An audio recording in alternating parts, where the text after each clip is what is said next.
Shalom untuk saudara pendengar yang dikasihi Tuhan Yesus Kristus. Selamat siang dan salam sejahtera untuk kita semuanya.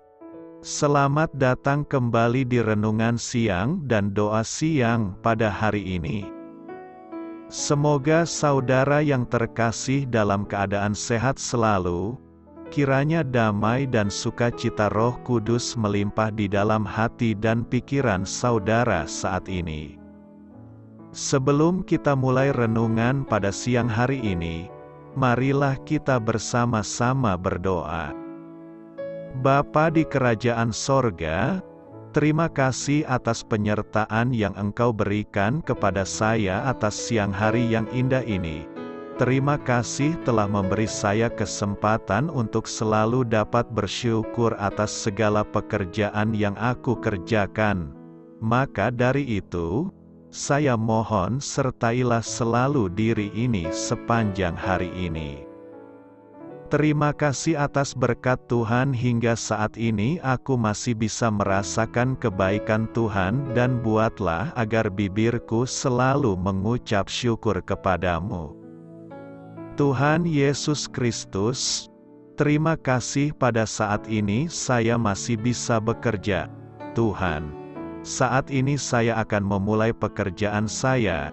Berkatilah pekerjaan ini dan sertailah sepanjang saya selama bekerja pada hari ini, agar menjadi berkat bagiku, bagi keluargaku dan juga tempat saya bekerja. Berkati seluruhnya di siang hari ini agar berjalan dengan baik dan menjadi berkat untuk kami jalani bersama dengan anak Tuhan yang lainnya. Dalam nama Tuhan Yesus, aku berdoa. Amin. Sahabat saudara rohani, pembacaan ayat emas Alkitab renungan kita siang hari ini. Nats bacaan kita siang hari ini adalah, ketika mereka melihat bintang itu, sangat bersukacitalah mereka. Tertulis di dalam kitab Matius 2 ayat 10, bacaan kita pada siang ini terambil dari kitab Matius 2 ayat 1 sampai dengan ayat 12. Selamat siang pendengar renungan saudara rohani. Kini kita merayakan Natal di tahun ini. Saya berdoa agar sukacita Natal ada di tengah-tengah saudara sekalian. Mari kita dengarkan ayat emas renungan kita. Sesudah Yesus dilahirkan di Betlehem di tanah Yudea pada zaman Raja Herodes, datanglah orang-orang Majus dari timur ke Yerusalem dan bertanya-tanya, "Di manakah Dia, Raja orang Yahudi yang baru dilahirkan itu? Kami telah melihat bintangnya di timur dan kami datang untuk menyembah Dia."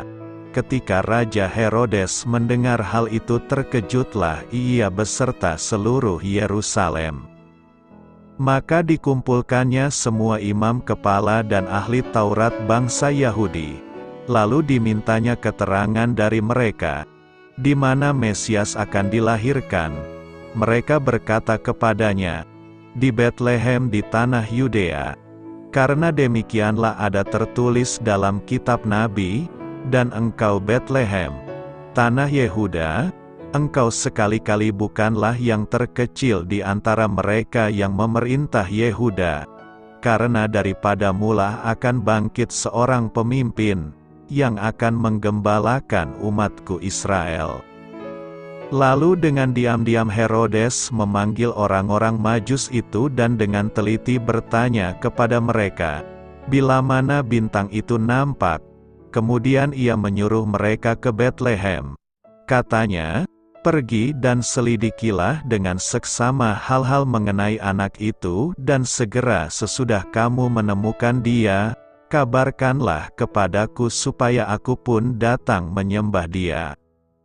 Setelah mendengar kata-kata raja itu, berangkatlah mereka, dan lihatlah, bintang yang mereka lihat di timur itu mendahului mereka hingga tiba dan berhenti di atas tempat, di mana anak itu berada. Ketika mereka melihat bintang itu, sangat bersukacitalah mereka. Maka masuklah mereka ke dalam rumah itu dan melihat anak itu bersama Maria, ibunya, lalu sujud menyembah dia. Mereka pun membuka tempat harta bendanya dan mempersembahkan persembahan kepadanya, yaitu emas, kemenyan dan mur. Dan karena diperingatkan dalam mimpi, supaya jangan kembali kepada Herodes, maka pulanglah mereka ke negerinya melalui jalan lain. Ayat di atas terambil dari kitab Matius 2 ayat 1 sampai dengan ayat 12. Mari kita mulai renungan siang kita. Judul renungan kita hari ini adalah Pilihan Natal. Kata bijak Alkitab hari ini adalah, jika Anda menyediakan ruang bagi Yesus dalam hati Anda, maka Dia akan menyediakan ruang bagi Anda di surga. Baiklah, mari kita mulai segmen kisah inspiratif. Cerita renungan siang kita hari ini adalah kilauan dekorasi yang cerah, suara sukacita kidung Natal, anak-anak yang bergembira, dan ucapan riang "Selamat Natal" kadang-kadang memberi kesan bahwa setiap orang merasakan kegembiraan karena Yesus telah datang ke planet kita. Namun, saat ini, hal itu tidak sepenuhnya benar, dan sebelumnya pun tidak pernah demikian. Berita kelahiran Yesus menimbulkan beragam reaksi. Orang-orang Majus bersukacita menyambut dan menyembah Sang Juru Selamat. Namun Raja Herodes begitu terkejut ketika mendengar hal itu, sehingga ia berusaha untuk menemukan dan membunuh bayi Yesus. Ternyata, kebanyakan orang tidak menyadari makna yang sebenarnya dari peristiwa penting ini. Sampai hari ini, banyak orang menghormati Yesus dan bersukacita karena keselamatan mereka. Namun, banyak juga orang lain yang membencinya. Mereka mengeluhkan nyanyian kidung Natal di pusat-pusat perbelanjaan dan pajangan bernuansa Natal di tempat-tempat umum. Yang lainnya lagi bersikap masa bodoh. Mereka turut merayakan perayaan Natal. Mungkin mereka juga turut menyanyikan lagu-lagu Natal. Namun mereka tidak pernah mengenal Yesus secara pribadi atau tidak tahu mengapa Dia datang ke dunia. Mereka tidak menyadari kebutuhan pribadi mereka untuk percaya kepadanya dan menerimanya sebagai Juru Selamat. Apakah Anda termasuk kelompok yang tidak peduli, mengabaikan dirinya dan perintah-perintahnya berarti menolak Dia? Natal menuntut sebuah keputusan terhadap Kristus. Pilihan ada di tangan Anda. Setia sampai mati. Wahyu 2 ayat 10b. Hendaklah engkau setia sampai mati, dan aku akan mengaruniakan kepadamu mahkota kehidupan. Nas hari ini bagian dari surat kepada jemaat di Smyrna yang ditulis oleh Rasul Yohanes. Pernyataan ini memiliki beberapa makna yang penting. Pertama, hendaklah engkau setia sampai mati. Pesan ini menggarisbawahi pentingnya setia kepada iman dan prinsip-prinsip Kristen sampai akhir hayat seseorang. Ini menggambarkan kebutuhan untuk tetap kokoh dalam iman, bahkan di tengah tantangan, penganiayaan, atau ujian berat. Kedua, aku akan mengaruniakan kepadamu mahkota kehidupan. Pemberian mahkota kehidupan merupakan janji dari Yesus kepada orang-orang yang tetap setia kepadanya sampai akhir hayat. Mahkota dalam konteks ini adalah simbol penghargaan dan pahala bagi mereka yang bertahan dalam iman. Ini menggambarkan hadiah kehidupan abadi yang akan diberikan kepada orang-orang yang setia kepada Tuhan. Pernyataan ini mengajak orang percaya untuk tetap teguh dalam iman dan mengingatkan bahwa iman yang setia akan dihargai dengan pemberian kehidupan abadi oleh Kristus. Ini adalah penghiburan dan dorongan bagi orang-orang Kristen untuk tidak goyah atau menyerah dalam menghadapi cobaan atau penganiayaan, karena hadiah kehidupan abadi menanti mereka yang setia. Apa yang perlu direnungkan dari nas hari ini? Nas hari ini mengandung beberapa pesan yang perlu direnungkan bagi orang-orang yang mempertimbangkan arti dan implikasinya dalam hidup mereka. Pertama, ketekunan dalam iman. Pesan ini menekankan pentingnya tetap setia kepada iman dan prinsip-prinsip Kristen sepanjang hidup. Ini mengingatkan kita bahwa iman bukanlah perjalanan singkat atau sementara, tetapi sebuah komitmen seumur hidup. Kedua, keteguhan dalam ujian. Hidup mungkin akan menghadirkan berbagai ujian, tantangan, atau penganiayaan. Pesan ini mengingatkan kita untuk tidak goyah atau menyerah dalam menghadapinya. Ketekunan dalam iman adalah kunci untuk mengatasi semua hambatan. Ketiga, janji kehidupan abadi. Penulis menjanjikan mahkota kehidupan kepada mereka yang tetap setia sampai mati. Ini adalah pengingat bahwa hadiah kehidupan abadi menanti orang-orang yang tetap berpegang pada iman mereka dan menjalani hidup sesuai dengan prinsip-prinsip Kristen. Keempat, keberanian dalam kepatuhan. Pesan ini mungkin juga mengingatkan kita untuk memiliki keberanian dalam menjalani kehidupan yang sesuai dengan nilai-nilai dan ajaran Kristiani, bahkan jika itu berarti menghadapi tekanan atau penganiayaan dari dunia luar.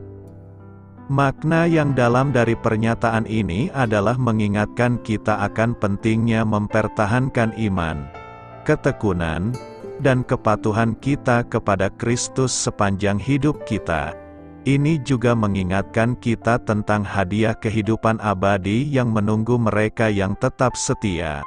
Karena itu, renungan ini dapat menjadi sumber dorongan dan inspirasi bagi orang-orang Kristen untuk menjalani hidup dengan keberanian, ketekunan, dan keyakinan dalam iman mereka.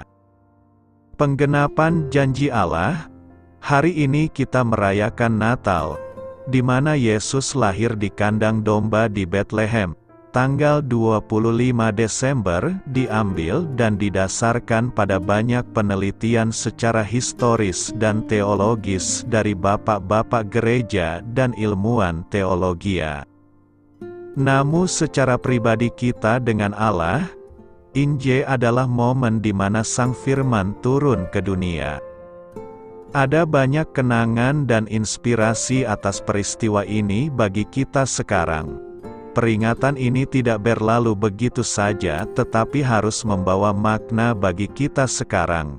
Dalam malam Natal ini akan membahas tema, penggenapan janji Allah. Artinya, kelahiran Yesus merupakan penggenapan janji Allah bagi dunia dan kita semua. Peristiwa Natal ini sudah lama dinubuatkan para nabi dalam Perjanjian Lama. Lalu nubuatan itu digenapi dalam peristiwa kelahiran Yesus. Kehamilan Maria adalah kehendak Allah untuk menggenapi nubuat keselamatan yang dikatakan Nabi Yesaya 7 ayat 14. Sebab itu Tuhan sendirilah yang akan memberikan kepadamu suatu pertanda. Sesungguhnya, seorang perempuan muda mengandung dan akan melahirkan seorang anak laki-laki, dan ia akan menamakan dia Immanuel. Maria menjadi anak darah istimewa sebab dipilih untuk terlibat dalam karya keselamatan Allah yang merangkum seluruh sejarah manusia. Malaikat Tuhan ditugaskan untuk menyampaikan pesan sorgawi kepada Maria dan juga sekaligus tunangannya Yusuf. Maria secara pribadi sudah diberitahu bahwa dia beroleh kasih karunia Allah untuk mengandung bayi Yesus dengan pertolongan Roh Kudus seperti dicatat Lukas 1 ayat 30-33. Kata malaikat itu kepadanya, "Jangan takut, hai Maria, sebab engkau beroleh kasih karunia di hadapan Allah. Sesungguhnya engkau akan mengandung dan akan melahirkan seorang anak laki-laki dan hendaklah engkau menamai dia Yesus. Ia akan menjadi besar dan akan disebut Anak Allah yang Maha Tinggi. Dan Tuhan Allah akan mengaruniakan kepadanya tahta Daud, bapa leluhurnya, dan ia akan menjadi raja atas kaum keturunan Yakub sampai selama-lamanya dan kerajaannya tidak akan berkesudahan." Maria merespon pesan sorgawi dengan taat dan dalam kerendahan hati berkata, "Sesungguhnya aku ini adalah hamba Tuhan, jadilah padaku menurut perkataanmu itu." Lalu malaikat itu meninggalkan dia. Maria mengambil respon yang benar atas firman yang diterimanya. Tidak hanya Maria yang mengambil sikap iman yang benar, Yusuf tunangan Maria melakukan yang sama. Sebagai seorang pemuda yang bertunangan, Yusuf adalah pemuda yang memiliki karakter terpuji. Yusuf tahu hukum-hukum Tuhan sehingga dia tidak merusak pertunangannya dengan Maria dengan kesenangan daging. Yusuf menjaga saat pertunangan sebagai kesempatan mempersiapkan diri memasuki perkawinan yang kudus sebagaimana yang dikehendaki Allah. Kehamilan Maria akhirnya diketahui Yusuf. Peristiwa mengejutkan dan sama sekali tidak masuk dalam rencana hidupnya. Secara logika manusia, Yusuf bermaksud mengakhiri pertunangannya dengan Maria. Yusuf tidak punya jalan keluar terbaik untuk menyelesaikan masalahnya dengan Maria.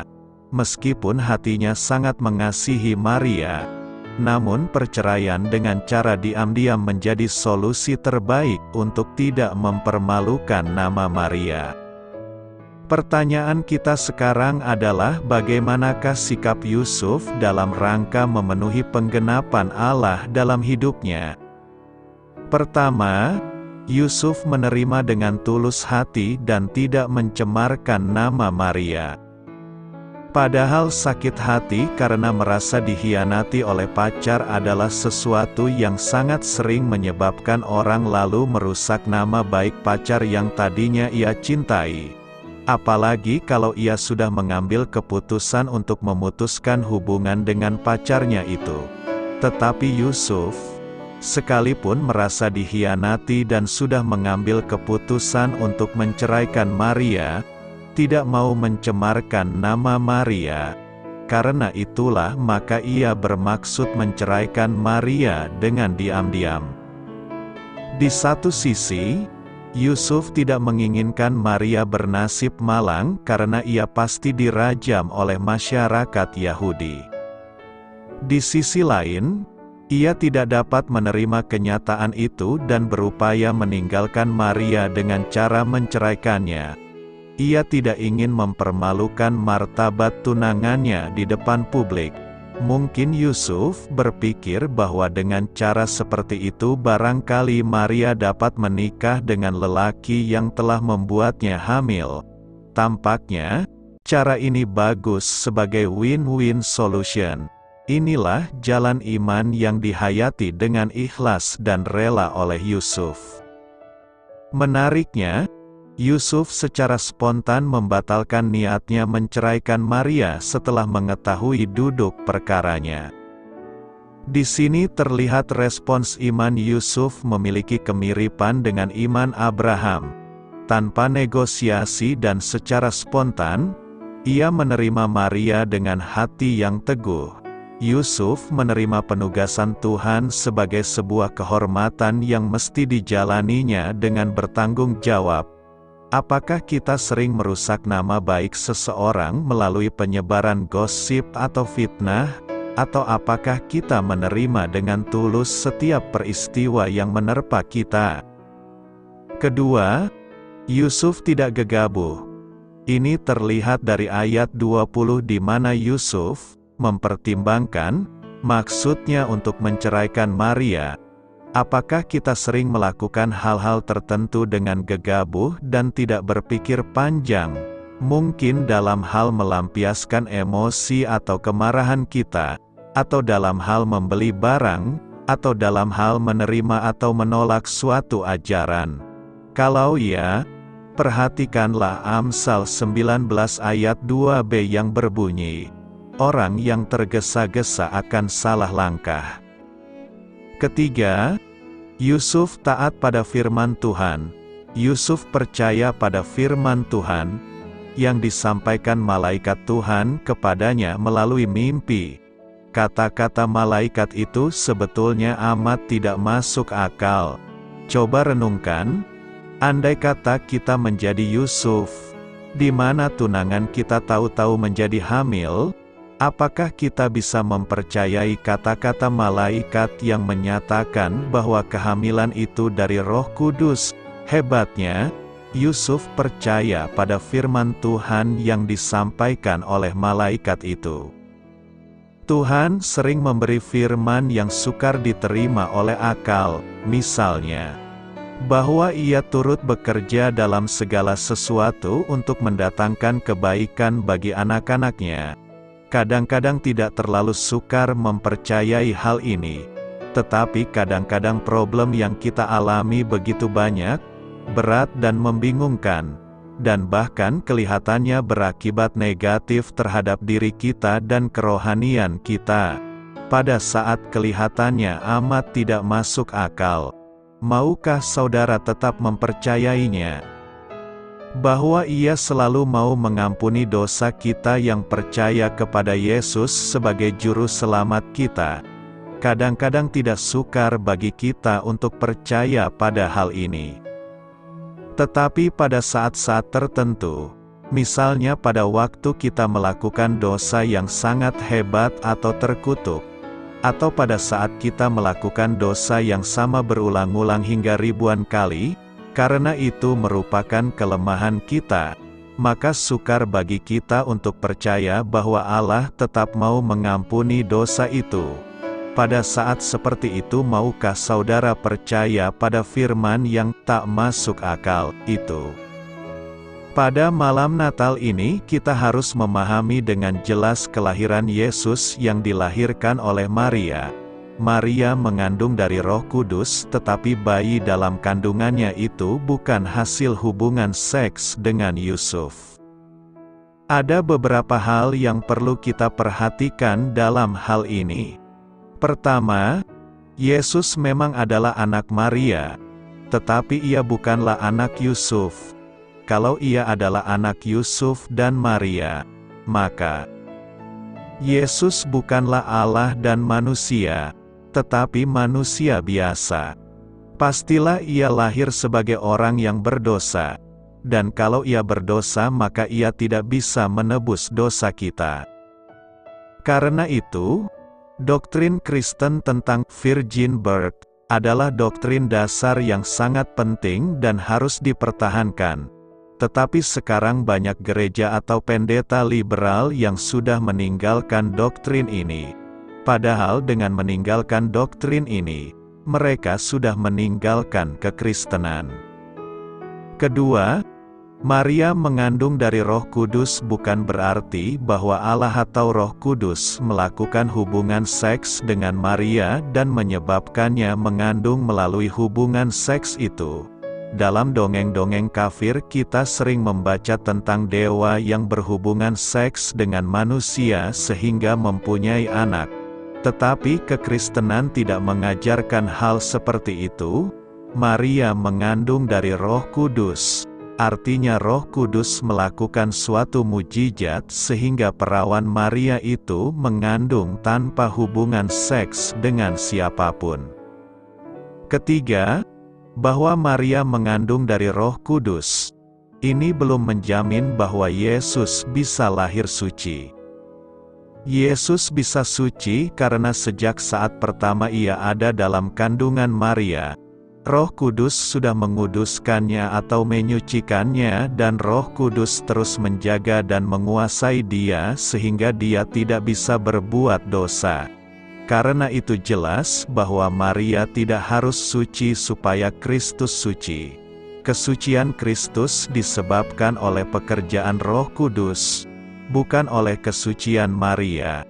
Karena itu, marilah kita meyakini bahwa nubuatan Allah telah digenapi dalam peristiwa malam Natal ribuan tahun yang lalu.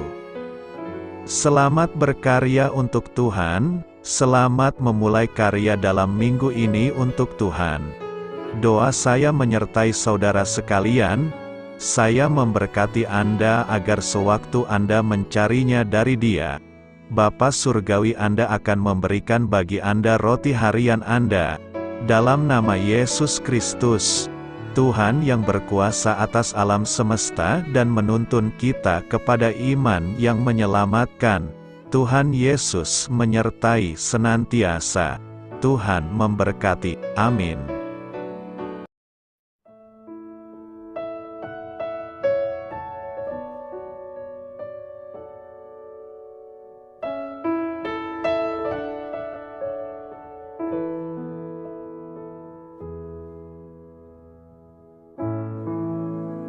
Demikianlah renungan firman Tuhan pada siang hari ini.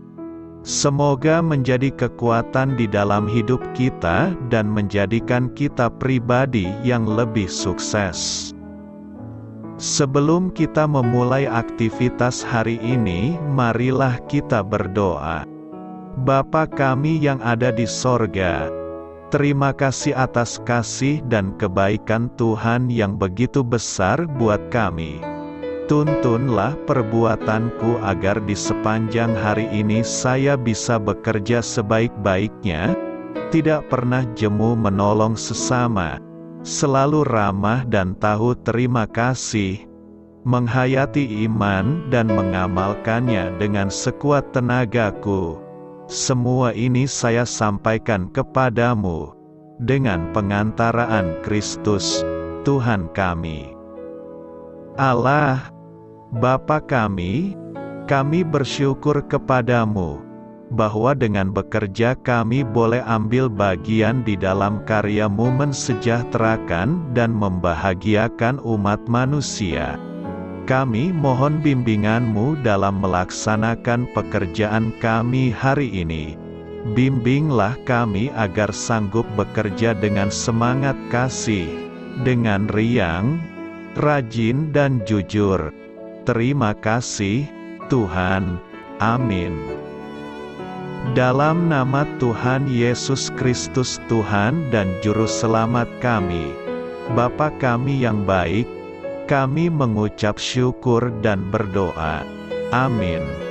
Biarlah firman Tuhan menjadi pengingat untuk kita semua, bahwa tuntunan dari Roh Kudus akan selalu memberi jalan keluar bagi setiap permasalahan hidup kita, dan memberi kedamaian di hati kita. Amin. Sampai jumpa di renungan siang saudara rohani berikutnya. Shalom.